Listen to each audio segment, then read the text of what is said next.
Okay. This time we're talking about Throne of Glass by Sara J. Maas.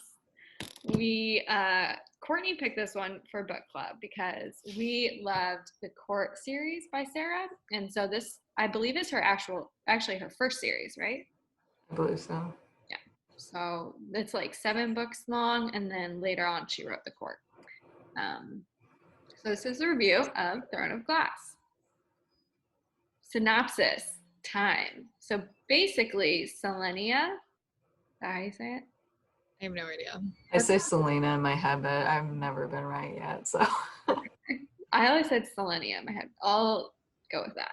Okay, so Selenia, or Selena, however you prefer, was a great assassin. And she worked for this king, but then some kingdoms got overturned or whatnot. She got sold out and basically had to pay for some crimes. So the new king punished her and sent her to Endovir, which is like a salt mining prison camp. And so she was there, but then here comes along the prince, and he offered her basically a way to get out of the prison.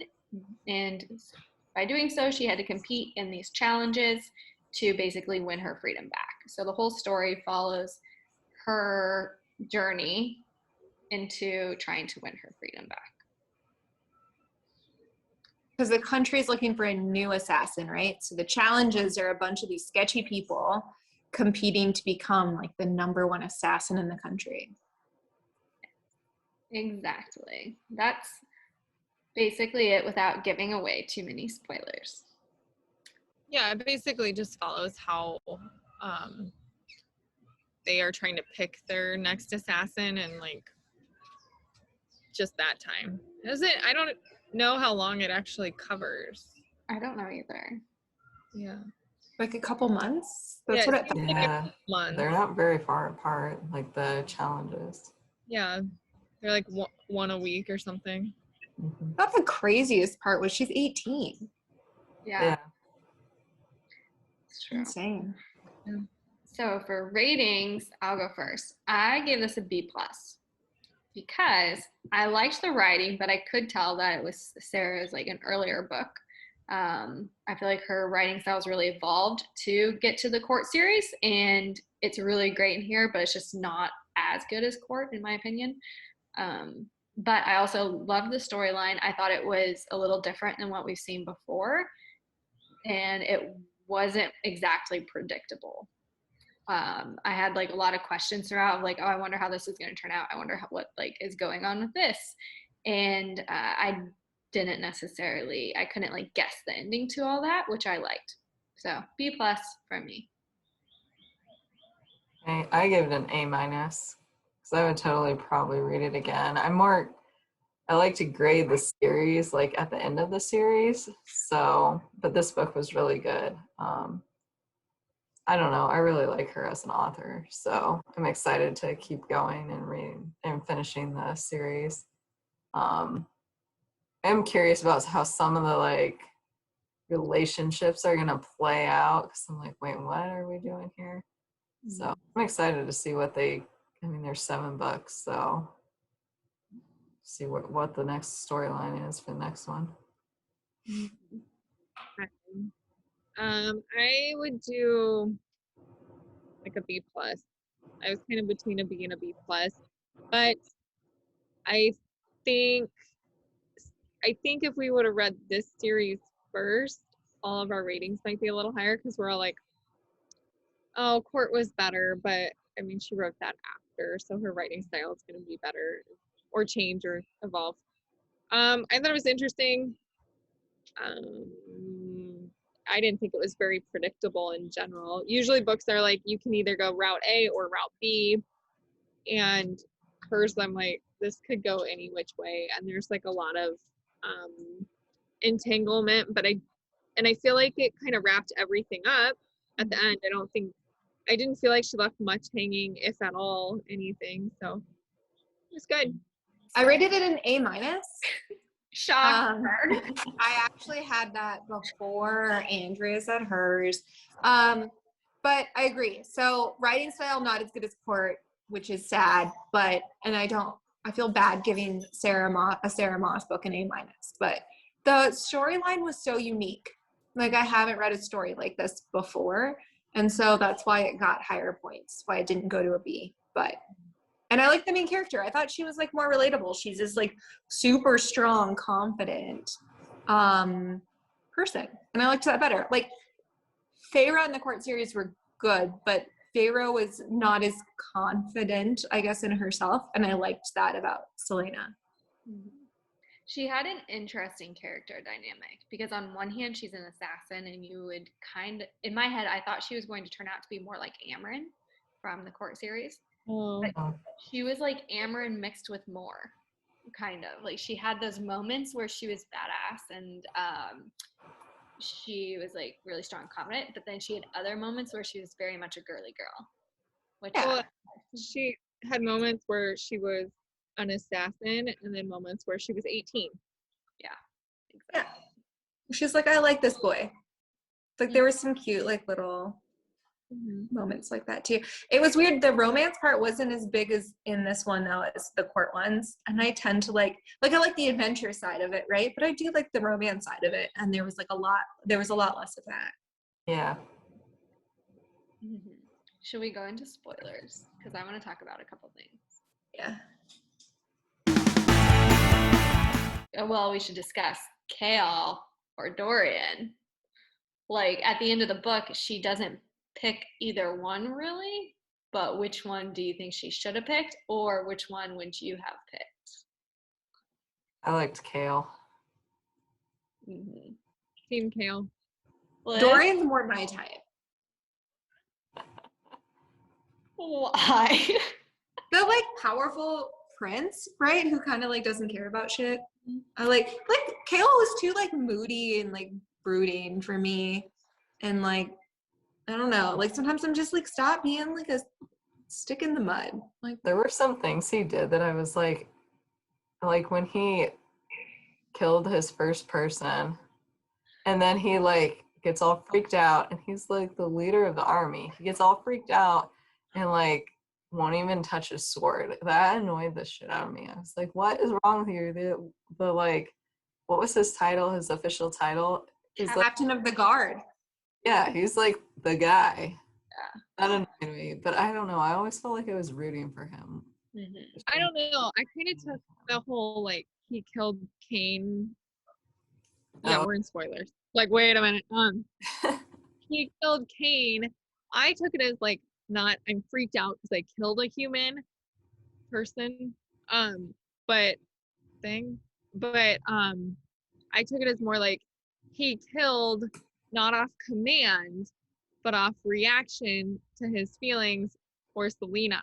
I think I took it as that's what freaked him out. That like this girl who he does not work for subconsciously like caused him to react and kill somebody, which was not the orders. I didn't think of it like that, but I can see that. Yeah, I didn't either, but like that makes more sense. But It's still like it's still like a weird reaction for like a soldier, right? It's like I won't even. I know your one job is to follow orders, and you just killed out of love and not orders. That's a pretty big like trip. Touche, Kelly. It's a good point. Right. Yeah. So I think for which one Kelly likes, we should find out which one wore more black. Well, I mean, the Captain of the Guard's probably going to be like more creepy and like less spoiled than the prince. But I don't know. I think Courtney is onto something. Mostly pissed at Chief at Bookclub a lot, but I think she's onto something with the little comments throughout about Dorian not being like his dad, blah blah blah. Also, a scene in like our last reading, I forgot to bring this up, right? Where they say something, he's like, somebody looked into Dorian's face and they're like, I didn't see his father at all, or I didn't see the king. I was just I'm like, find that. Okay. I love secret father twists. I love it. with his face illuminated by firelight, she couldn't see any resemblance to his father. I think he's fae of some sort. That's my hypothesis, is that he's not his father's son, but he is fae of some lineage. I mean, the only reason why I take any of these predictions seriously is because Courtney like will back them up, or she'll be like, Yeah. we all know she. But I don't know. I'm getting confused between books, but is there mention of fae? Yeah, because Elena is like half or something like that. Yeah. Okay. Madeline, which boy did you pick? Which one do you think Selena should date? I always go for the underdog, so I was just because I thought that Dorian seemed to, be very. He's a womanizer, plain and simple. He flirts with a lot of women. A lot of women want to be with him. He's the prince. And Kale, like the reaction at the party when Selenia walked down and met with Kale, and they were all like, "Oh my gosh, is that Kale's wife?" Or like, "How did he get her?" I just thought that was really sweet. Yeah. It would have changed, like he would have changed his life kind of to be with Selenia, whereas Dorian, I think it was just the chase of being with the assassin, like not a noble born type person, that what he liked more than actually her. Well, it seemed like it was like, my mom wants me to like all these girls, so I'm gonna like that one. Yeah. Also, do you like how fast like she was like breaking out with Dorian? He's like, okay. Yeah. I know. And he was still like happy in the next time we saw her. Yeah. Well, I mean, to be fair, how long can they possibly have known each other? Like, let's not act like this has been a 4-year romance. It's been like 5 months, 4 months. I don't know. Yeah. How can you even know someone in that amount of time? I don't think it was very long. Yeah. Golly. Yeah. You walked into that one. You like leapt into it. I was just like setting it up, and I'm like, who's gonna answer? I know. I was like 4 months. No, you can't do it. No. But okay, fine. But hear me. I speak from experience. You do not know anybody. Okay, 4 months is do as I say, not as I do. Okay, it's not recommended. There are reasons why not very many people do that. I was young and dumb. What are you gonna say? I was going to say something I found interesting about this book was that, so I was trying to think about like the main point of the whole story, or like what was some of the more important parts. And it really wasn't, this is my opinion, I don't think it was the games or like the championships very much. And her love interests weren't really a huge part of it either. So when you take those two out, I thought it had to have been her meeting like Elena and like finding out more of the backstory. But those are the biggest things left unanswered in this book. I need to know what's going on with those. What are they called? Wide marks? Yeah. Word marks. Yeah. Rid marks, I think. But yeah, I think that's why I came to my conclusion of the B+ and why it's just setting the scene, because like none of those were like the huge points of the story. It was really just telling where she started from to like show where she's going. Yeah, now that you like bring it up, I think the whole thing is like just a giant setup for what is about to unfold and stuff. Yeah. But it was good, especially for apparently being a setup book. It was really good. My predictions for what happens like eventually or next is she travels between worlds with the weird marks. She kills the king. And you find out that the king is not Dorian's dad. Yeah, that could be. Okay, second plot twist is that she is fae. Because that line. I think that's coming. Yeah. What's her name? Here, I have it right here. Oh, yes. Elena bowed her head. Blood ties can't be broken, she whispered, and then vanished, her words echoing in a silent tune. So Selenia has to be fae of some sort if it's a blood tie to Elena, who is 100% fae, I believe. I think she's part fae. Half fae. Half fae? Heifer? Heifer? Oh my god, now I want beer. Cafe Weizen. Yeah, so my prediction is, now I'm kind of like torn because I just heard your prediction, but my prediction would be in the love scene that neither one of them are who she ends up with, because I didn't feel like a strong sense of connection between either one, more of like temporary people, not long term. So I think someone else comes into play, which would also kind of align with the core books, you know? Yeah. Yeah. Yeah, because there was the two, and then she went with a different one. Yes. How many books is in this series? 7. Okay, yeah, there's no way she meets her love in book 1. There's 7 books. Do you guys have any other predictions for future books? For future books in Throne of Glass? I think that King's gonna make her do something she doesn't want to do. Remember how he like stressed when the contract came up? He's like, you have to kill or like do whatever, all my dirty deeds, no matter what they are. And she's like, okay. And he's like, else Kale dies. Oh yeah, I forgot about that. Yeah. I think he's gonna make her like kill that Nahima or whatever, or something like that. Like kill somebody or a relative of somebody that she's like bonded with. What if it's Dorian? I mean, that would make sense, especially if that's not his son. Yeah, because he does have a son that they said is kind of crazy. He's like kind of shunned.